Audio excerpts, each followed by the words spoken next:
How to stop your PlayStation 5 from going into rest mode automatically. Open Settings.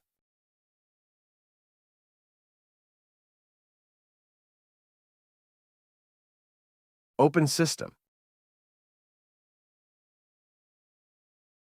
Select Power Saving.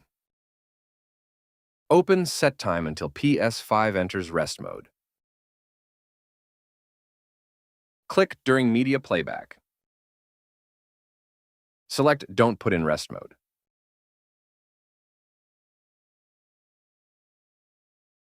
Click While Playing Games. Select Don't Put in Rest Mode. Go back to System Settings. Select HDMI. Disable the Enable HDMI device link option. Your PlayStation 5 will no longer go into rest mode automatically. If you liked this video, hit like, drop a comment, and follow for more PlayStation tips and tutorials.